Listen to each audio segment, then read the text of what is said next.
Welcome again to the Apologist Bookshelf. I'm Gary Zacharias. I'm going back for another look at James Emery White's book called Christianity for People Who Aren't Christians. And he subtitles it Uncommon Answers to Common Questions. So this is a book that I really like everything James Emery White writes about. Lee Strobel says, I wish this book had been around when I was an atheist. And it says this book has some good answers, and I agree, dealing with questions like, is there a God?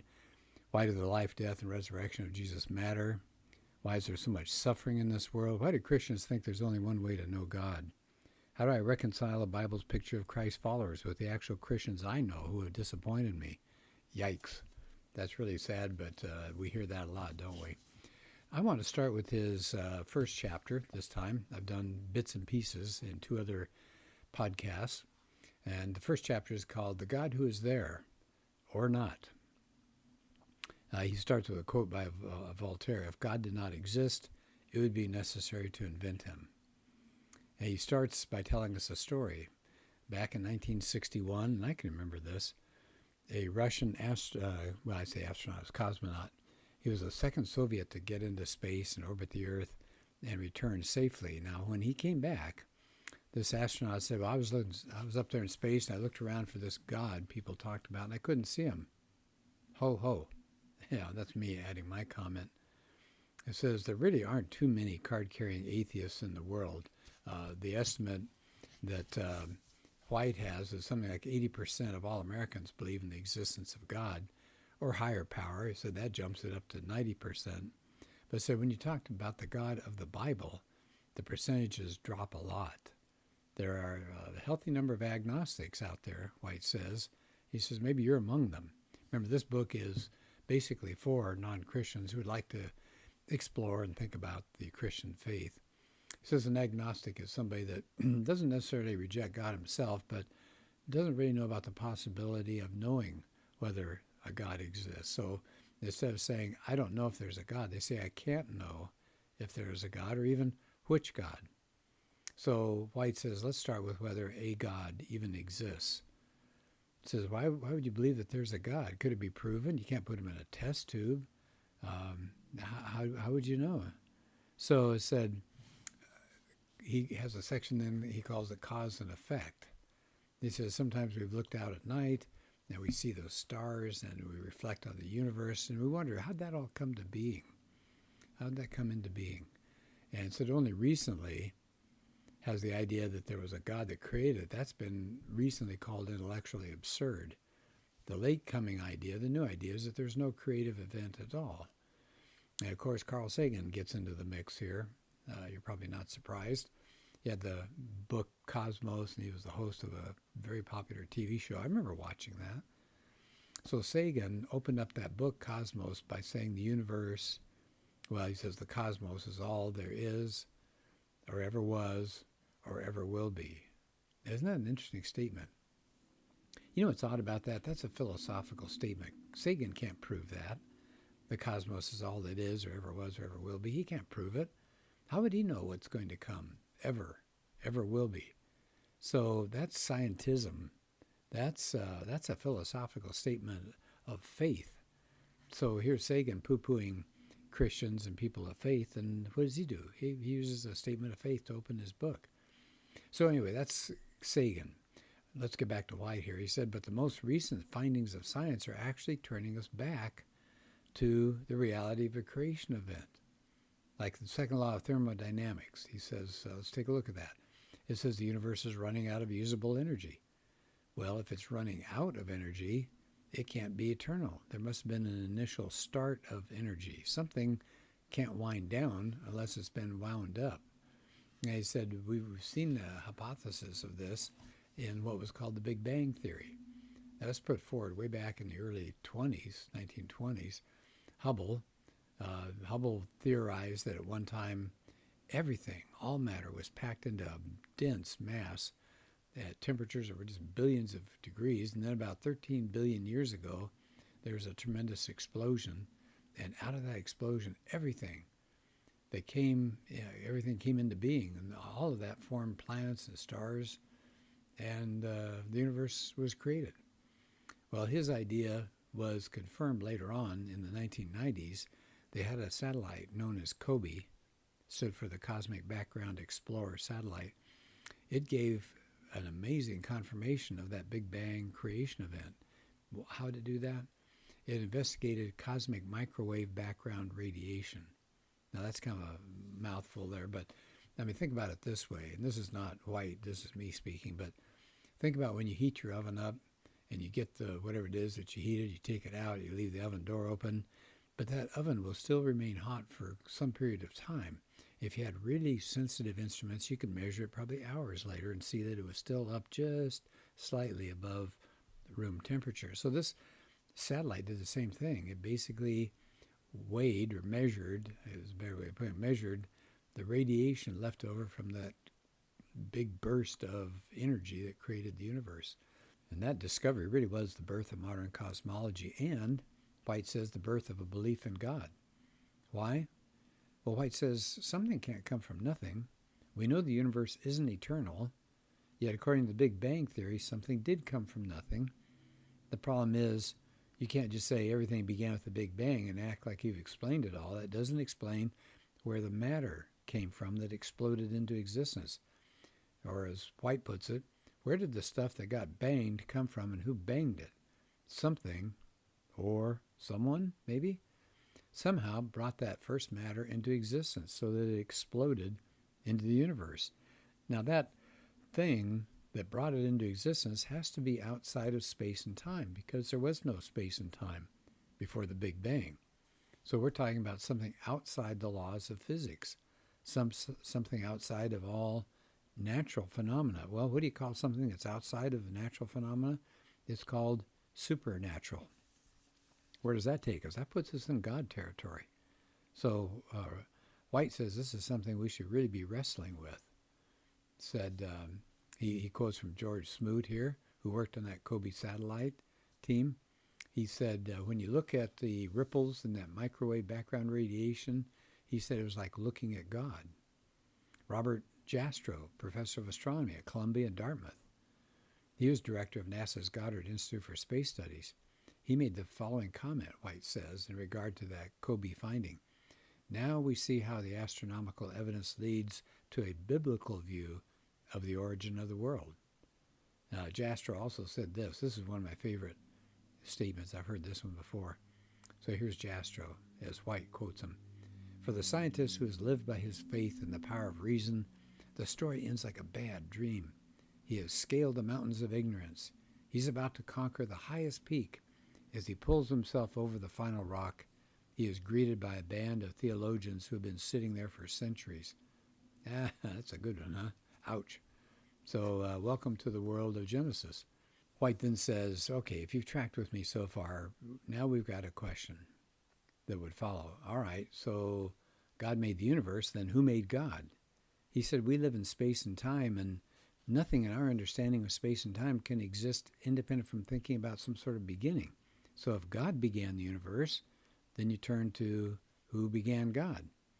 Of course, the Christian response, according to White, is to challenge that question, that God is confined to our understandings of space and time. No way. The Bible says God is the creator of space and time, so God is eternal. He doesn't have a beginning, doesn't have an end. He's not limited to our understanding of beginning and ending. Now, again, I like this. White is anticipating what the non-Christian is going to say.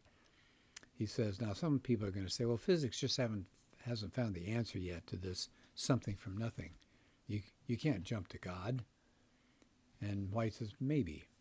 But Alan Guth, who's a leading physicist at MIT, has written this. Even if you could come up with a theory that would account for the creation of something from nothing through the laws of physics, you still have to account for the origin of the laws of physics.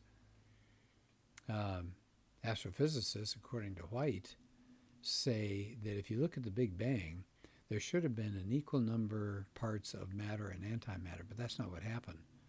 Particles of matter barely outnumbered particles of antimatter by a rate of about 1,000,000,001 to 1,000,000,000. And you need that kind of imbalance. Otherwise, everything in the universe would have self-annihilated. All you'd have is a bunch of photons and nothing else. No planets, no stars, nothing. Now, that's what should have happened. Equal parts of matter and antimatter should have been created. And then we wouldn't have the universe. But we do have it. Something, somehow, stepped in. The next section of White's opening chapter moves from what he was talking about before, which he called cause and effect, how do you get something from nothing.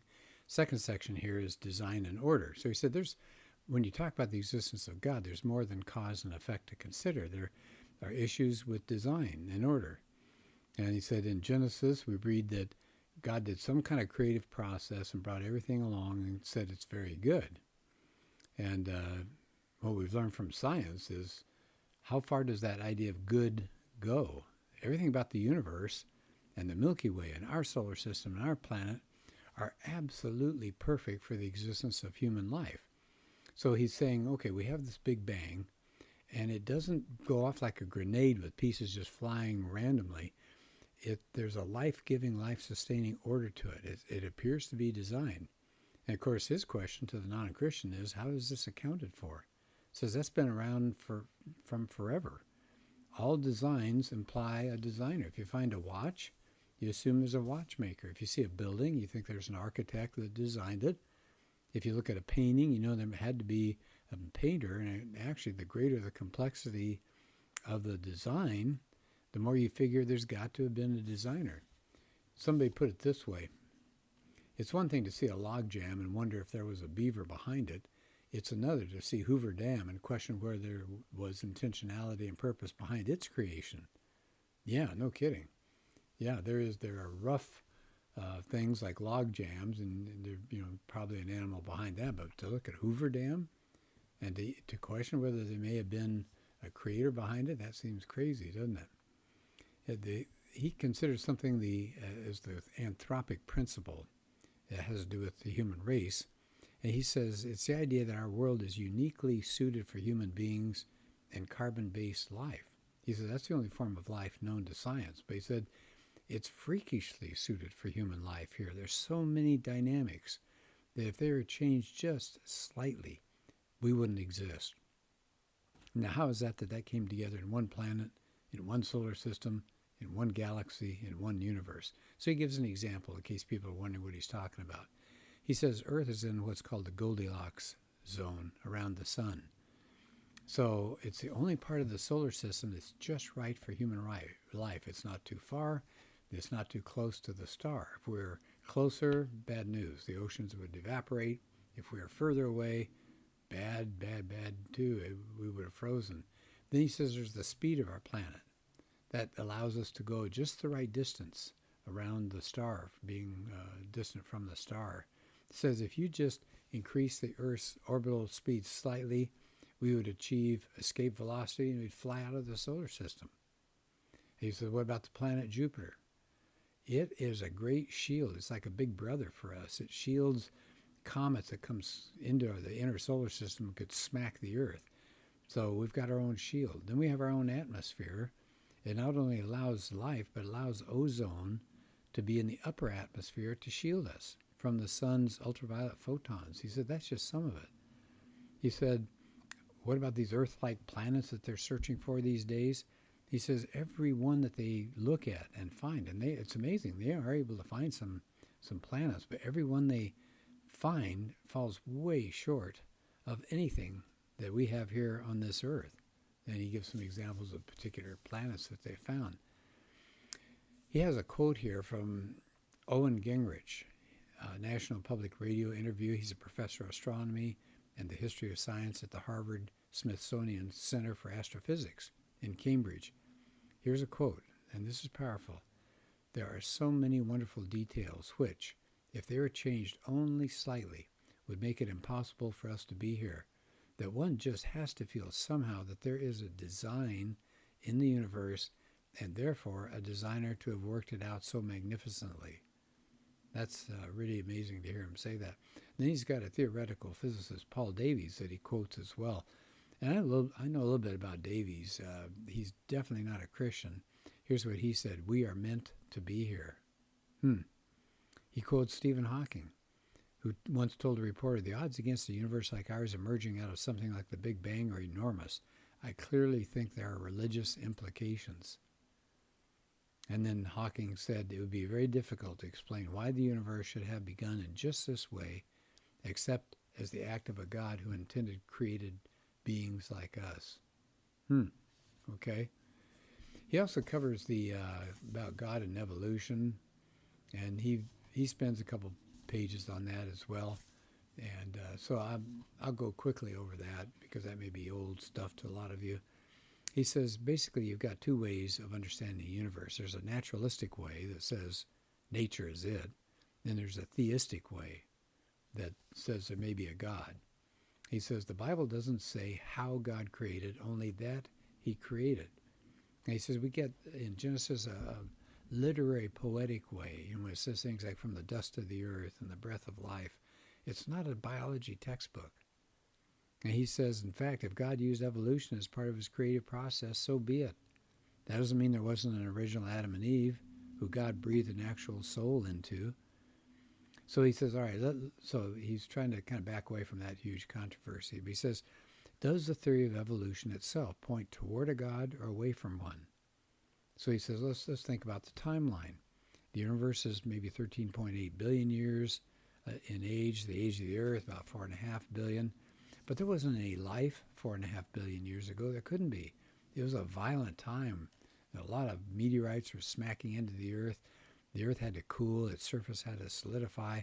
So now, people are saying life on earth began about 3.8 billion years ago. Multicellular life didn't come into play until a billion years after that. So we've been around a really, really tiny period of time. Human beings maybe, according to theorists, up to 200,000 years. So he says, what are we talking about here? The whole idea, if you're a naturalistic evolutionary person, says this universe is all there is, that you get an evolution is just a product of time plus chance. But he said there hasn't been enough time for Earth to cool and life to be produced naturalistically. In other words, the Earth cools, and it's almost like a snap of your fingers. You got life here. Fred Hoyle, a former professor of astronomy at Cambridge, not a Christian as far as I know, he said if you computed the time required to get all 200,000 amino acids for one human cell to come together, it would be about 293 times the estimated age of the Earth. Wow. He, along with a colleague, calculated the odds to get all the functional proteins necessary for just a one-celled animal to form in one place by random events. They came up with a figure of 1 chance in 10 to the 40,000th power. He says that's the number 1 with 40,000 zeros after it. Says that was such a small probability. Yeah, no kidding. Also in this chapter, White talks about Michael Behe. He's a biochemist who says he's talking about irreducible complexity inside life, inside our cells and all. There's a system that's in place, a system for our eye, a system for the clotting of our blood. Everything has to function in a certain way. We have little molecular machines inside of us that every part has to be there. Well, evolution says things happen a little here, a little there, randomly, but you've got to have the complete machine set or it doesn't work at all. So he says the basic forms of life, back to White here, basic forms of life are not simple. They're irreducibly complex machines that can't be explained by natural selection working on variation. He says, let's take the human eye. So if you go for evolution, you'd start with a simple light-sensitive spot, and then it'd be evolving until what we see today. He says, but when science finally got to the point that they could look at life on the molecular level, it wasn't that simple. It was irreducibly complex. So he says something or someone had to create those first complex systems out of which all of life evolved. Somebody or someone had to create that first light-sensitive spot. Says you might be able to start simple and get to complex, but you can't start complex. Yeah, that's a really good point. The beginning of life itself, he says, let's take a look at that. Evolutionary theorists have to ask, how did the first bacteria come to life? And the problem is, nobody knows. He quotes Gerd Müller. He's an Austrian evolutionary theorist. He's not a theist. He's not a Christian. Here's what he says. He confesses that not only does Darwin's theory fail to explain how life originated or explain how complexity developed, it hardly even asks the question. Yet those are the questions. So they're stuck basically at that point. And then he talks about the humanness of humans in the next section. Where did personality for humans, where'd that come from? Did the human personality, the soul, if you want to call it that, did that just evolve naturally out of a pool of primordial slime? He says, okay, I can see legs and arms and lungs maybe, but what's inside of us, that's what makes you, consciousness itself. Where does thinking come from? Humans really are different, he says, from every other living creature. We're deeply spiritual beings. We're incurably spiritual. C.S. Lewis, he says, if you look at our world, so we have an appetite for food, and there's food to satisfy that need. We have this drive to know God, but is there no God? That doesn't make any sense. Why would we have this drive? Why would creatures who evolve by chance desire and hunger for a creative God? So he said, you would think that this desire and wish and need for God would just end if there's no God out there, but it just grows. He says, how about our sense of morality? He says a huge study of 60 different cultures around the world found that there are 7 basic moral codes that people operate by. Do you want me to go ahead and name them? Yeah, sure, why not? So this is something that passes across continents and religions and politics. Here they are. 7 different basic moral codes. Help your family, help your group, return favors, be brave, defer to superiors, divide resources fairly, respect the property of others. He said, you notice how we all appeal to some kind of sense of right and wrong? We say, hey, you shouldn't do that.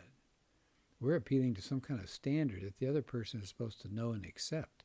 And he says there's an amazing consensus from civilization to civilization is what's right and wrong. Where'd that come from? Where do we get consciousness? And then as we come up to the end of the chapter, I like this. He says, why isn't God more direct with his existence? So if you buy into all of his reasons here that he thinks there's a God, then it still deals with, well, why didn't God make it more plain? Why didn't he write up on the sky, I am God, I am here? But he says, God isn't more direct. This is White talking. Whatever relationship he may have with you, he wants it to be real, not forced or coerced. He says, could God make himself known to you in some unmistakable way? Sure. Would your belief in him be anything other than something imposed on you? He quotes C.S. Lewis, God will invade. But I wonder whether people who ask God to interfere openly and directly in our world quite realize what it will be like when he does. When that happens, it's the end of the world. When the author walks onto the stage, the play is over. So why doesn't God make himself better known? Why doesn't he reveal himself more clearly? And he says, we'll get to that. And his answer is that Jesus is God's revelation. Okay, so there you go. So there's the first chapter in the book, Christianity for People Who Aren't Christians. I hope you can see that he's wrestling with big issues, but he's got some excellent points that are being made. I know you would like the book. It's fairly short. It's 220-some pages, including his notes. And he's got a great ministry as a pastor. He's got a lot of good books and excellent guy. So his name is James Emery White. The book, one more time, Christianity for People Who Aren't Christians. Thank you so much for being part of this podcast. I hope you're having a good day, and we'll meet again.